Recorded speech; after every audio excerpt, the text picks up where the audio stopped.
This is Rodney Harris, Akron Today Show. Today we are here at City Hall with our interview with Mayor Jeff Fusco. We'll be right back. Gateway Healthcare Services is a certified and accredited home health agency owned by Dennis and Tracy Cox.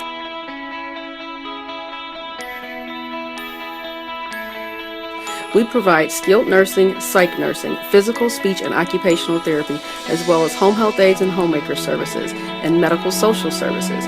We can train your family members to become paid caregivers under some of our programs.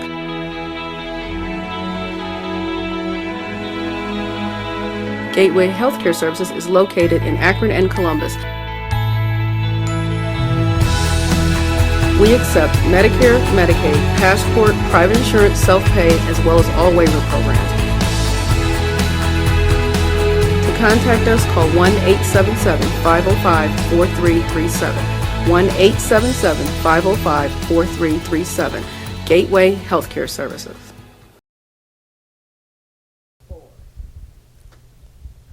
This is Rodney Harris, Akron Today Show. We are sitting here with Mayor Jeff Fusco, and I'd like to thank you for the interview today. I know we had scheduled the interview when you became the president of City Council, and then a lot happened in the meantime. How difficult was it to take over the mayor's seat during that time? Well, it's a challenge. It was truly a challenge, but I, like many of us that come to City Hall that run for office, love Akron, and we, it was kind of like a call to duty, I guess. And so with that, I've been fortunate and blessed in terms of my career. As on City Council for 12 years, worked with Mayor Pasqualik as a Deputy Service Director for 10 years. So I was a member of the cabinet, and then after that ran for council again. And very blessed and fortunate in that regard. Also, out of the, I believe, 14 cabinet members that Mayor Pasqualik had, 13 of them basically agreed to stay. So that was a big part of the decision. And we're so blessed and fortunate to have these talented men and women here who guide the city and truly are an asset to our community.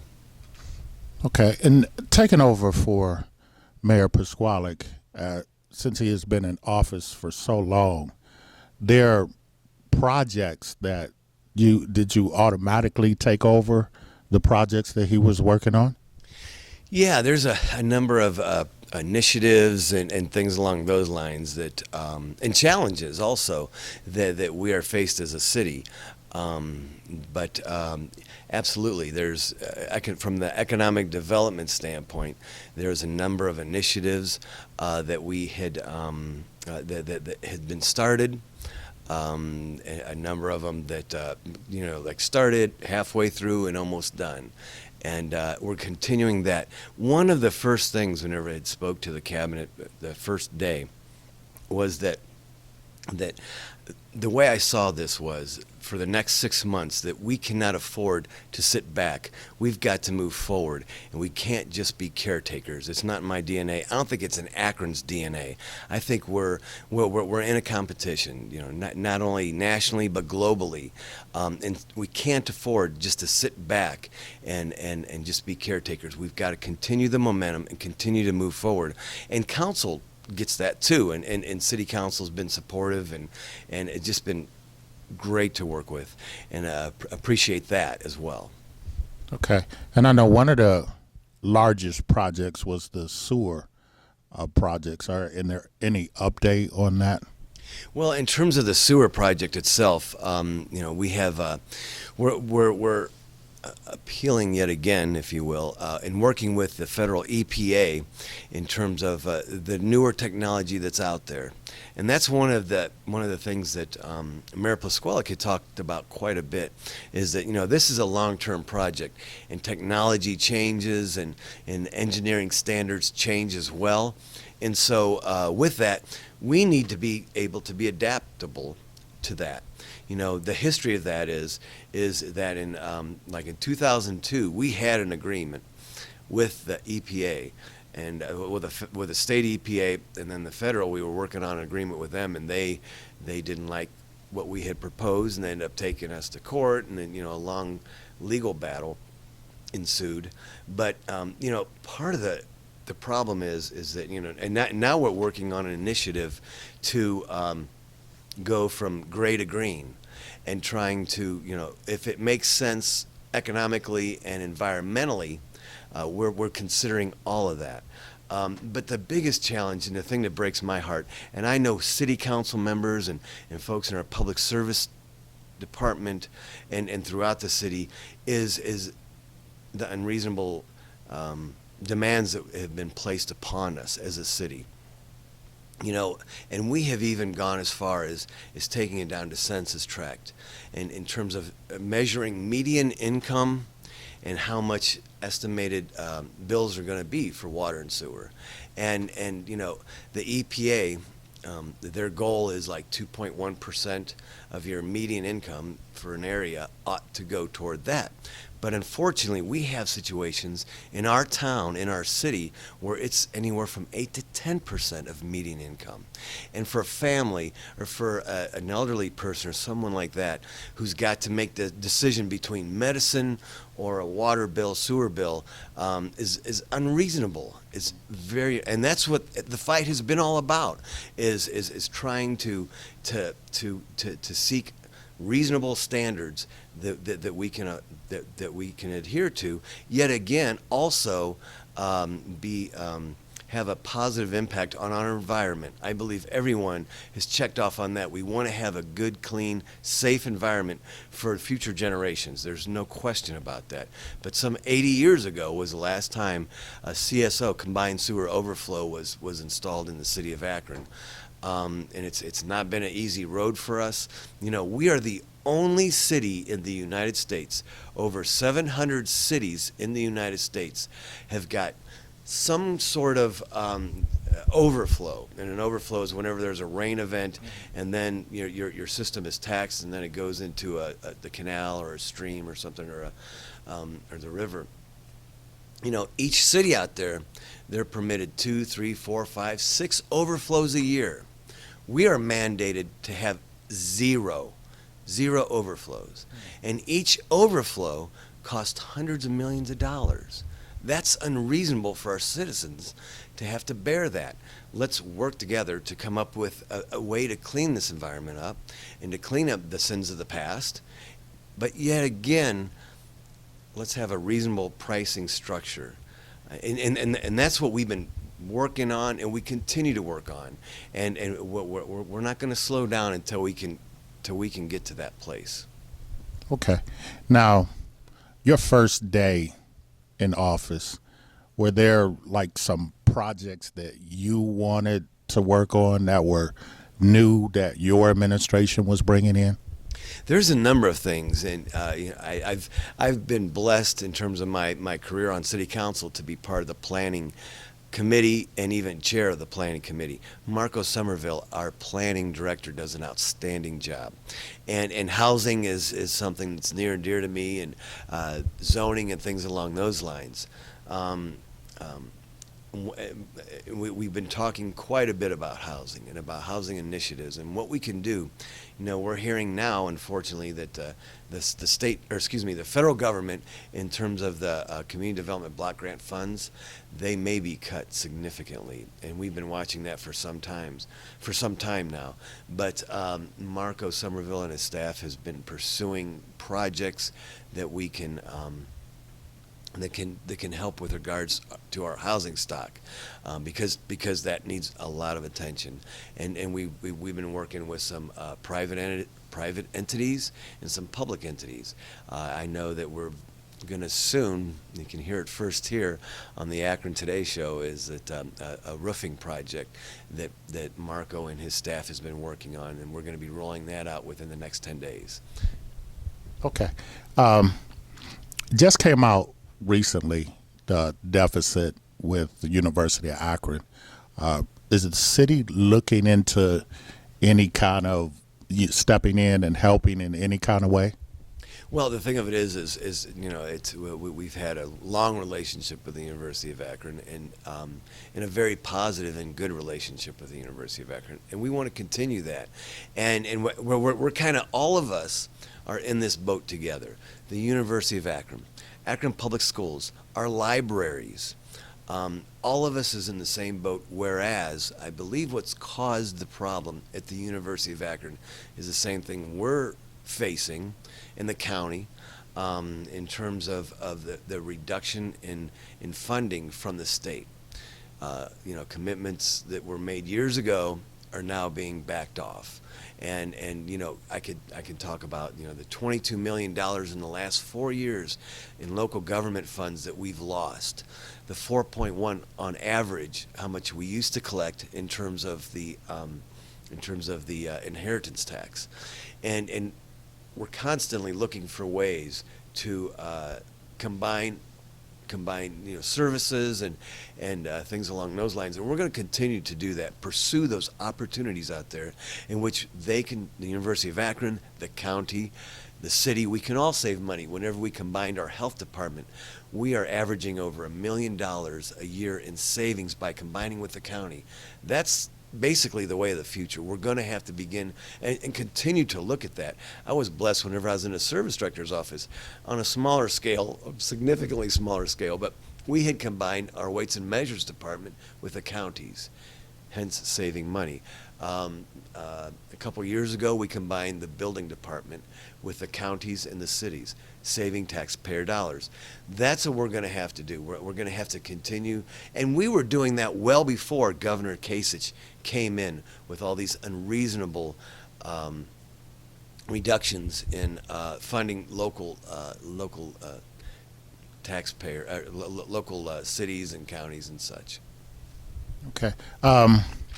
We just got an award or honored as a playful city in the United States. And then in 2014, we got honored by Forbes magazine as Opportunity City, a city that you can come and make your mark. People that's looking to relocate to Akron, can you tell them a little bit, because we got viewers from all over the world. Could you tell them a little bit about the opportunities here in Akron? Absolutely. We have our business incubator has been recognized nationally. We also have an initiative that we've been talking about for some time. That's the Bits and Atoms initiative that with the University of Akron as partners, we were working toward that. And in terms of being a playful city, so everywhere or every day in the city of Akron, we have a concert somewhere in town. We have 13 community centers, Lock 3.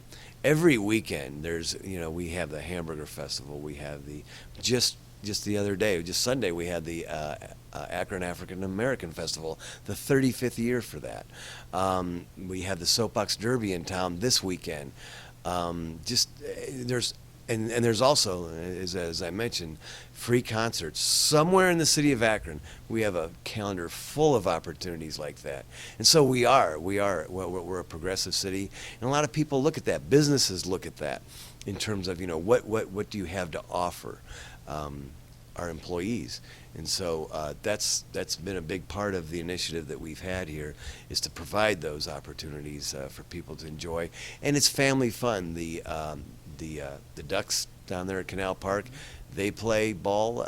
That's a good family-friendly type of an event. And so we continue to have those throughout the city, and we're going to continue to pursue those as well.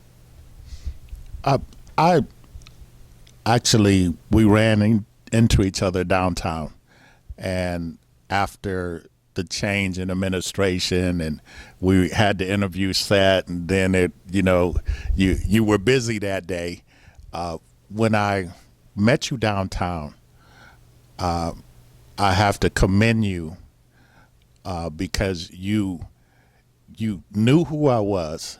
You was happy to see me, and my first thought was, here's a person that really cares about people.